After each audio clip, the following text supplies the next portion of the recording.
Kita beralih ke informasi lain, pemirsa. Malang benar nasib Rosmi, gadis remaja asal Bantaeng, Sulawesi Selatan. Kejujurannya membawanya pada maut. Rosmi mengaku pada keluarga telah berhubungan intim dengan kekasihnya. Ayah, ibu, dan kakak-kakak Rosmi yang merasa malu menganiaya korban hingga tewas.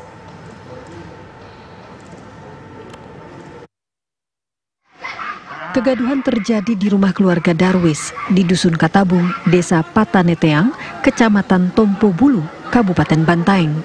Satu persatu penghuni rumah ini ditangkap polisi. Yang pertama dibekuk adalah kakak tertua, Rahman. Ia melawan saat digiring polisi, sehingga petugas terpaksa memitingnya. Yang kedua ditangkap adalah anak keempat, Suryanto. Kemudian kepala keluarga, Darwis, disusul istrinya. Total ada 9 orang yang harus berurusan dengan pihak berwajib. Mereka semua ditahan karena telah menganiaya dan membunuh Rosmi. Korban merupakan anak kelima di keluarga ini. Kakak kandung menghabisi Rosmi setelah korban mengaku pada keluarga bahwa ia bersetubuh dengan kekasihnya. Saudara kandung dan orang tua Rosmi berang atas pengakuannya itu.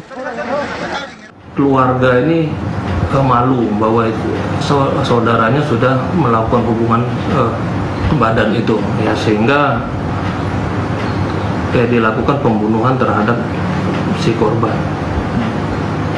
Jadi untuk sampai sekarang ini ada 9 orang yang dijadikan tersangka atau masih dalam penyelidikan atau bagaimana? Iya, hasil pemeriksaan sementara yang eksekutornya ya itu ada 2 ya, kakak anak pertama Rahman dan Suryanto ya anak keempat ya kakak kandung korban ini ya. Saudaranya yang mana? Saudara kandung ya. Itu karena malu ya adiknya sudah berbuat asusila gitu. Setelah membunuh Rosmi, keluarga menyandra 3 orang. Salah satunya adalah Usman, kekasih Rosmi yang berusia 45 tahun. Kasus ini terkuak setelah seorang korban penyanderaan berhasil melarikan diri. Dari Bantaeng, Sulawesi Selatan, Andi Wahyudi, Karaeng Lalu, TV One mengabarkan. Dan berikut adalah kronologi pembunuhan anak oleh satu keluarga.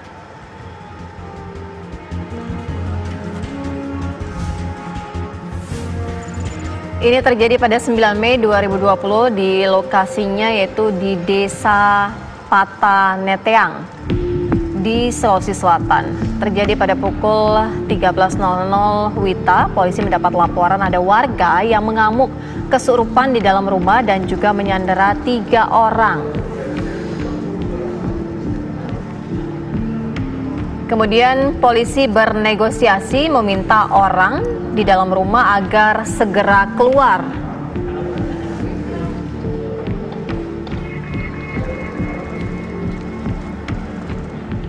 Setelah itu pada pukul 17.00 WITA, negosiasi tidak berhasil. Polisi pun masuk ke rumah secara paksa.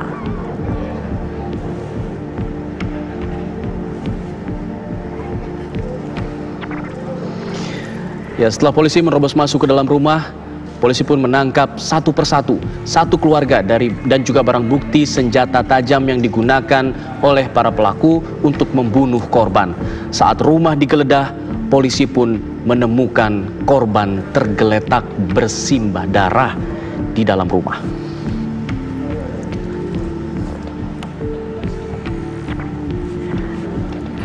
Terima kasih Anda masih bersama kami di Kabar Petang. Pemirsa, polisi periksa kejiwaan satu keluarga yang membunuh Rosmini. Mereka juga meminta keterangan dari 3 korban yang sempat disandera para pelaku. Darwis, ayah Rosmini yang pertama diperiksa kejiwaannya. Pemeriksaan berlangsung di Aula Endra Darba Laksana Mapores Bantaeng. Selain Darwis, polisi bersama psikiater dari RSUD Anwar Bakatutu juga akan menggali kejiwaan 8 orang lainnya. Mereka adalah istri Darwis, 5 anak, serta 2 menantu. Pemeriksaan ini dilakukan untuk mendalami perilaku dan kejiwaan tiap orang, serta motif di balik pembunuhan Rosmini, anak kelima di keluarga ini.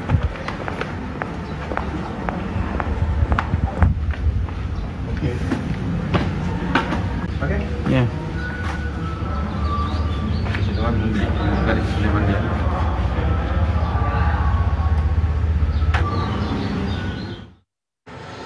Lalu bagaimana perkembangan kasus penganiayaan seorang gadis di Bantaeng, Sulawesi Selatan oleh keluarganya sendiri?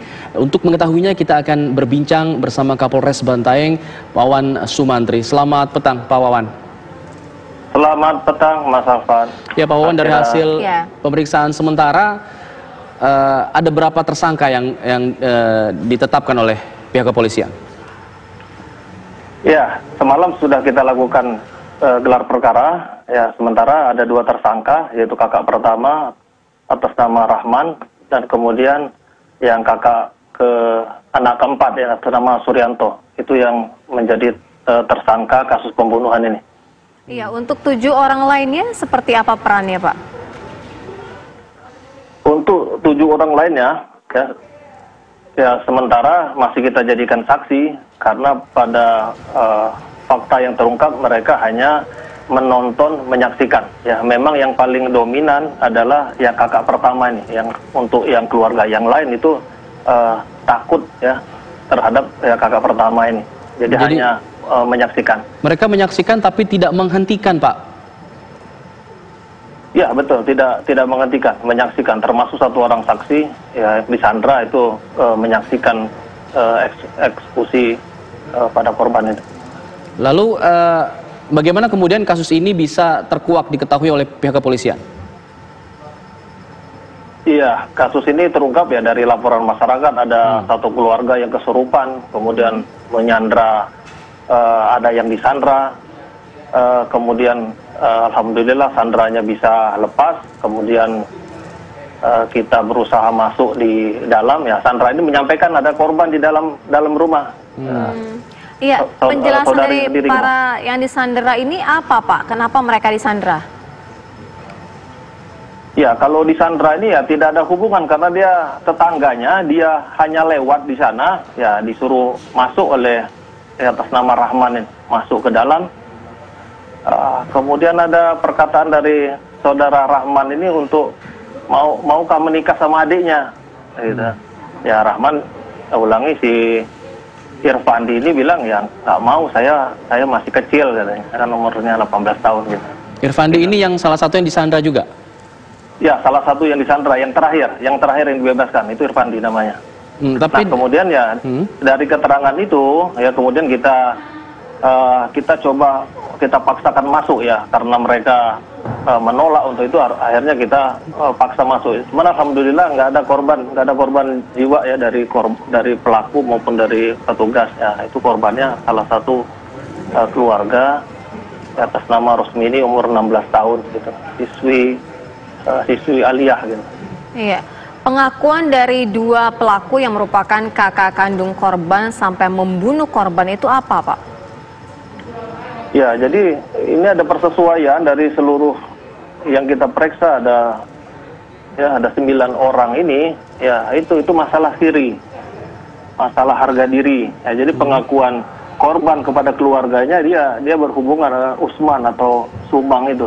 Ya. Gitu. Kemudian dikonfirmasi oleh keluarga kepada Usman atau Sumang ini ya, dia menolak gitu. Ya, sehingga kalap lah, marah itu. Saudara Sumang ini sempat dibacok itu telinga kirinya gitu ya.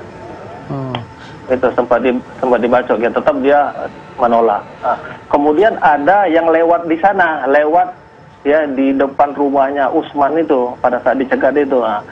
Itu dia menjadi korban juga pembacokan oleh Rahman ini.